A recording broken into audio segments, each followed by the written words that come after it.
Graças e paz, meus irmãos, da parte de Deus, nosso Pai, e do Senhor Jesus Cristo. Estamos aqui reunidos mais uma vez, de forma virtual ainda, para o nosso estudo bíblico de todas as quartas-feiras, dando sequência à nossa temática sobre teologia bíblica, teologia cristã. Estamos estudando a doutrina de Deus. Chegamos na aula 3, um total de 17, somente sobre a doutrina de Deus, e hoje nós vamos basicamente dar uma esmiuçada no que fizemos na aula 1. Então, na aula 1 nós fizemos uma abrangência, aula 2 explicamos um pouco da aula 1, uma porção separada, e hoje nós vamos fazer o complemento dela. A aula 3 basicamente é sobre os argumentos teológicos da existência de Deus. É uma aula simples, é um estudo pequeno, mas que o intuito é solidificar o conhecimento que nós já trouxemos na aula 1 e intensificamos na aula 2, certo? Então, como sempre, nós, enquanto falamos, os irmãos aproveitem para pegar esse link que chegaram aqui, compartilhem com seus grupos de WhatsApp, com as pessoas que você quer que participe desse estudo. E também dizer que se você está assistindo a esse estudo da Igreja Batista Missionária El Shaddai pelo YouTube, não deixe de se inscrever no canal da Igreja IBME Oficial, ativar o sininho das notificações e dar um like nessa transmissão para que o YouTube entenda que o conteúdo é relevante. Você está assistindo também a esse estudo, participando desse estudo pela nossa página no Facebook. Não deixe de curtir a página facebook.com/IBME Oficial e siga a página da nossa igreja. Bem, sem mais delongas, nós vamos fazer uma oração agradecendo a Deus por mais essa quarta-feira, dia 19 de agosto de 2020. E o Senhor possa nos abençoar e falar aos nossos corações para nós aprendermos essa noite mais um pouco da sua palavra. Oremos. Bendito e eterno Deus, nós te agradecemos mais um dia maravilhoso que o Senhor nos concedeu, pelo privilégio de chegarmos até este momento para aprendermos juntos a tua palavra. Muito obrigado, Senhor. Muito obrigado pelo dia de luta, pelo dia de abnegação, pelo dia de renúncia, pelo dia de busca dos objetivos, pelo dia também em que nós vimos o teu milagre, os teus livramentos, a tua graça, o teu amor sobre nós. Que o Senhor possa nos abençoar, nos fazer, ó Deus, conseguir, nesta noite, aprendermos mais um pouco da tua palavra. É com essa oração que nós te fazemos e desde já te agradecemos. Em nome de Jesus. Amém. Amém. E graças a Deus, vamos mudar a tela aqui. Opa, não é essa tela, viu, igreja? A tela é essa, para que você me veja e também veja o slide, aula 3, estudo 3, teologia cristã, doutrina de Deus, argumentos teológicos sobre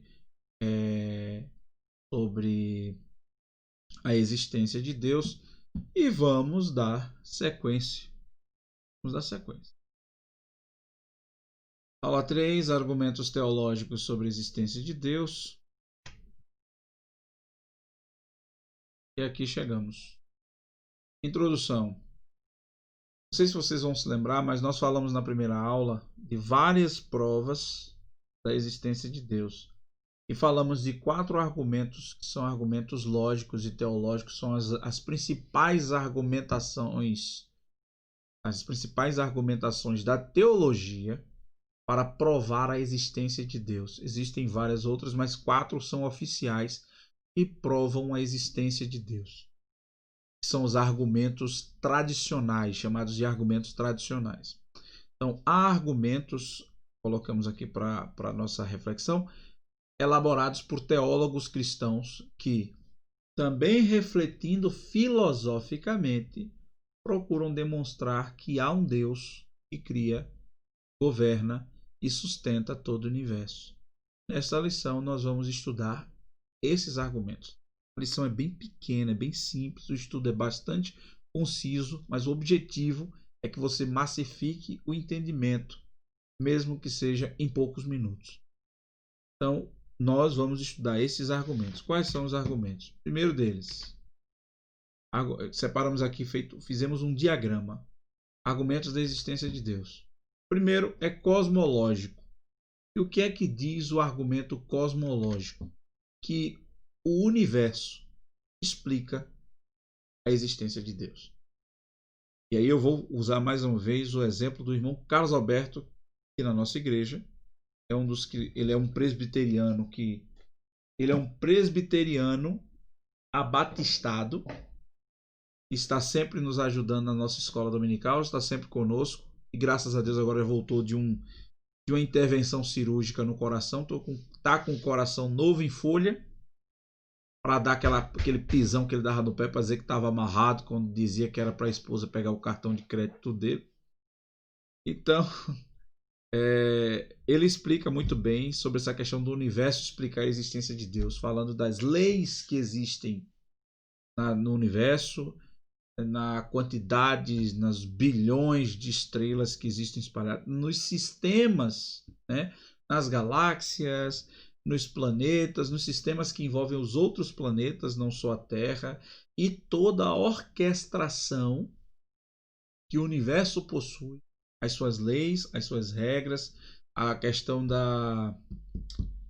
meu Deus do céu, do ar, quando a gente vai chegando lá, que ele fica rarefeito e você começa a flutuar, você não tem gravidade, a questão da gravidade, tudo isso de maneira orquestrada e funcionando perfeitamente, só pode ter. E outra coisa, o seu propósito do universo, tudo existe, um porquê de existir no universo.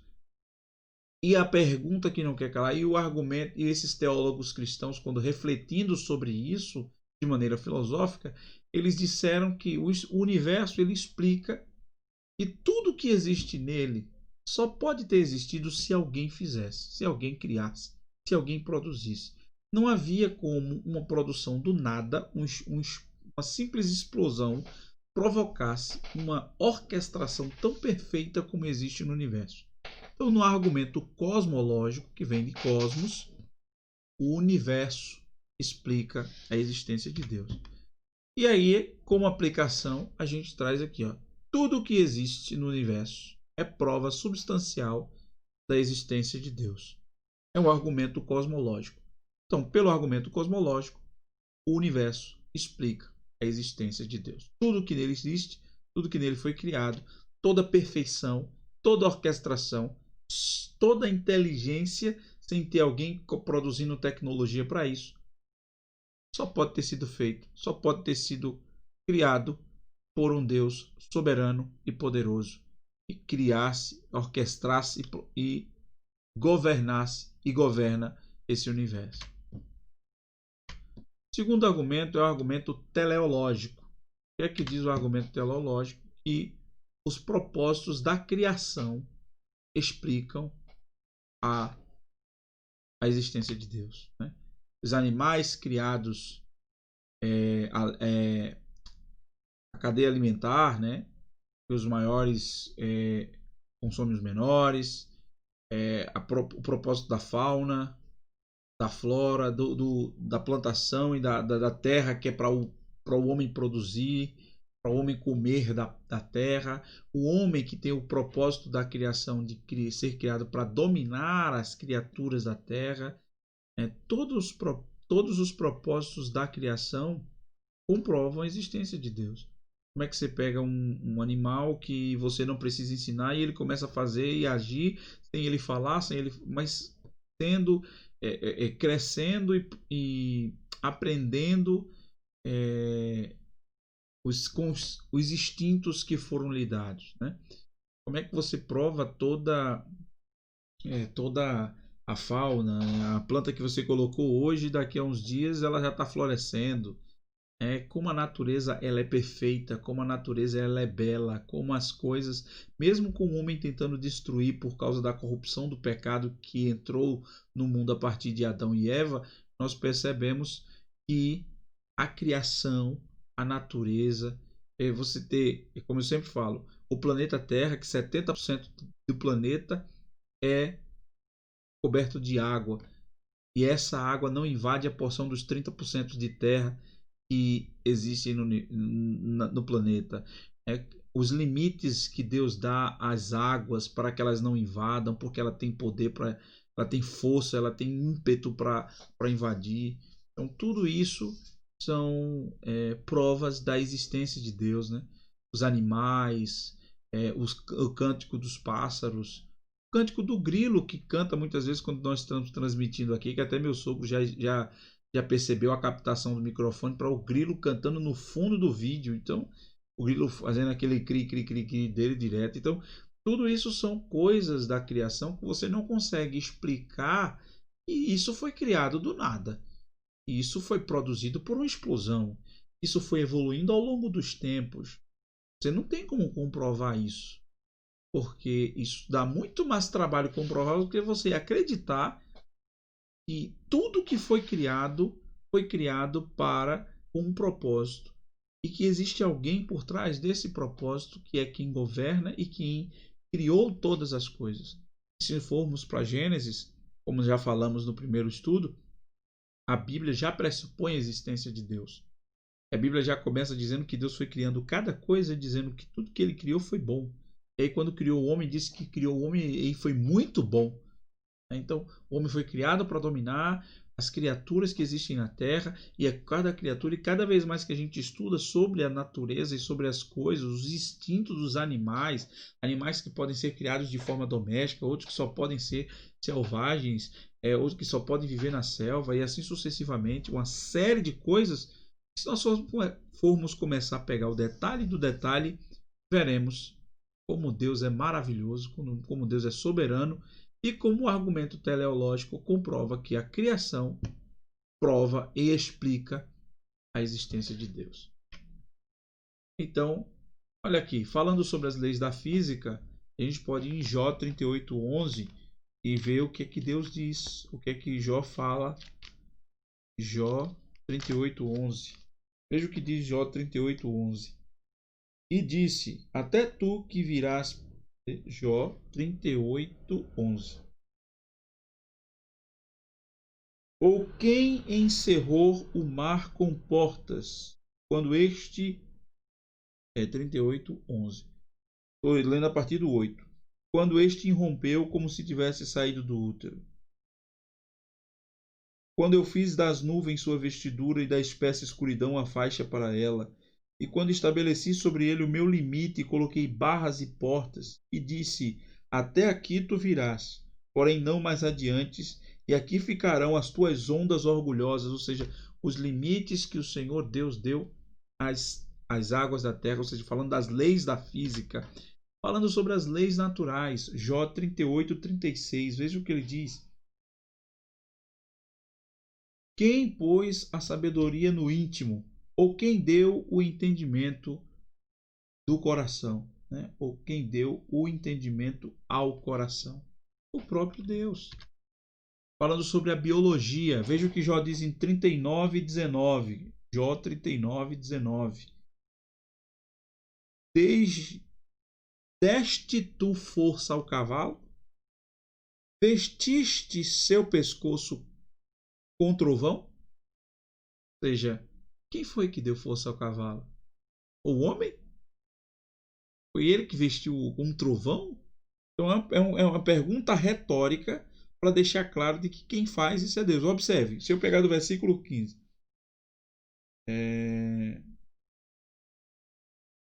Cadê aqui? Confiarás nele, a partir do versículo 11. Confiarás nele porque sua força é grande? Ou deixarás teu trabalho para ele? Confiarás nele que ele trará para casa tua semente e a juntará em teu celeiro? Deste tu graciosas asas ao pavão? É uma pergunta para o próprio Jó. Deste tu asas ao pavão ou asas e penas à avestruz? Que deixa seus ovos na terra e os esquece no pó, e se esquece de que o pé os pode esmagar ou que um animal selvagem pode quebrá-los. Ela se endurece contra seus filhotes como se eles não fossem seus. Seu trabalho é em vão, sem medo. porque Deus a privou de sua sabedoria, nem lhe transmitiu seu entendimento. Quando ela se eleva ao alto, ela zomba do cavalo e do seu cavaleiro. Aí pergunta: deste tu força ao cavalo? Então, como aplicação para o argumento teleológico, a existência de um universo tão complexo e ao mesmo tempo tão organizado testemunha a existência de Deus. E aqui vamos para o argumento ontológico. E o que é que diz o argumento ontológico? Que o próprio ser de Deus explica a sua existência. Lembrando que de eternidade a eternidade ele é Deus. Ele é e não existe, porque tudo que existe foi criado por ele. Então, o próprio ser de Deus, a sua essência, o seu poder, a sua grandiosidade, a sua magnificência, os seus atributos, a sua santidade, a sua soberania, a sua majestade, a sua glória, tudo isso explica a sua existência. Ou seja, nós não se serve a um Deus, mas ao único Deus. Ele que criou todas as coisas e que sobre ele e que por ele todos os propósitos são dele e que todo o poder é dele para servir aos seus propósitos e à sua vontade. Então, no argumento ontológico já se predispõe de que o ser de Deus explica a existência do próprio Deus. Aplicação: qualquer pessoa com um mínimo de bom senso crê na existência de Deus. Claro, tudo isso que nós estamos falando, para quem tem fé, é um reforço para aquilo que você já crê. Mas para aquele que quer acreditar na lógica, vai ser complicado e vai me refutar e vai usar vários argumentos e vai trazer várias e várias contraprovas, mas já e Deus não existe, mas nós acreditamos e o nosso objetivo aqui é deixar você capacitado ou com argumentação para responder a essas pessoas. E para fechar, o argumento moral. O que o argumento moral diz? Que o sentimento moral próprio do ser humano explica a existência de Deus. Nós falamos no primeiro estudo que o homem ele tem no seu sentido moral o sentimento do que é certo e do que é errado. E o que é certo e o que é errado. E outra coisa, além de saber o que é certo e o que é errado, o homem tem sede de justiça. Mesmo que ele não a pratique, mas ele quer que a justiça invoque sobre a terra. Aconteça sobre a terra. Grande exemplo disso, nessa celeuma que está tendo com a menina de 10 anos de Vitória, é a questão do pedófilo, né? Que todo mundo quer que ele seja punido, independente de qualquer coisa. Eu não estou querendo entrar em campo ideológico nem teológico da questão, que já fiz essa minha explicação e tudo, que não é o objetivo aqui, mas a questão é por que existe esse sentimento que ele tem que pagar pelo que ele fez? Ele fez uma atrocidade. E mesmo quem não crê, quem não serve a Cristo, quem não serve a Deus, quem não tem compreensão alguma do Evangelho, quem não tem compreensão nenhuma de Bíblia, quem não consegue entender e nem compreender e que está morto nos seus delitos e pecados, sabe que o que ele foi extremamente errado. Por que isso? Porque existe um sentimento moral dentro do ser humano que sabe o que é certo e o que é errado. E existe um desejo de que a justiça prevaleça sempre, mesmo que eles não pratiquem, mas eles querem que prevaleça. Então, quem é a fonte por trás do certo e do errado, desse senso de certo e errado? Quem é a fonte de impetração da justiça no mundo? Quem é que vai colocar, quem é que vai pregar, quem é que vai, no último dia, imperar ou executar a sua justiça no mundo? Quem executou no mundo a justiça divina para que o homem pudesse ser salvo? O próprio Deus. Então, a fonte do certo e do errado, desse sentimento do que é certo, é Deus. A fonte de impetração da justiça, que a justiça prevaleça para que o mal não vença, é de Deus.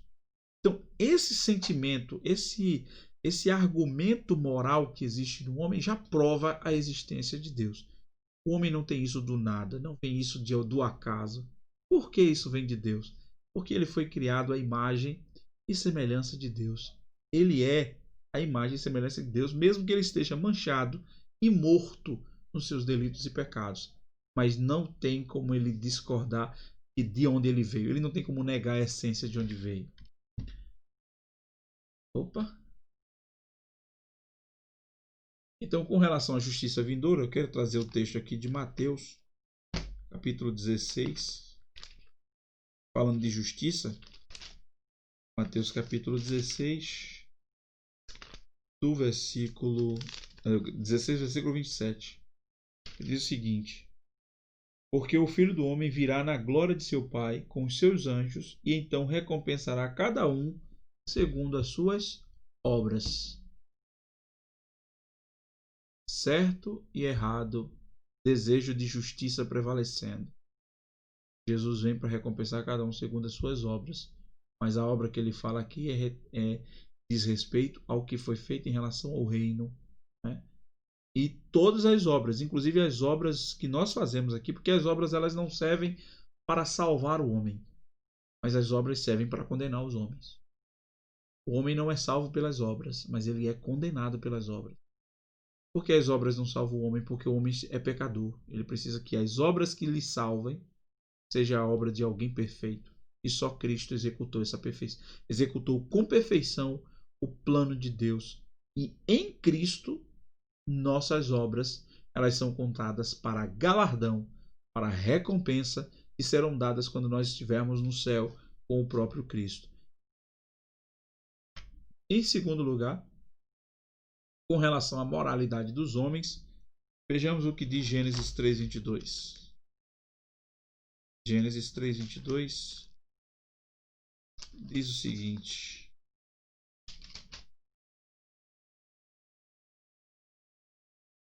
e o Senhor Deus disse: eis o homem se tornou como um de nós, para conhecer o bem e o mal. E agora, para que ele não estenda sua mão e tome também da árvore da vida, eterna da vida, e coma e viva para sempre. Versículo 23, o Senhor Deus, portanto, lançou fora do jardim do Éden para cultivar a terra da qual fora tomado.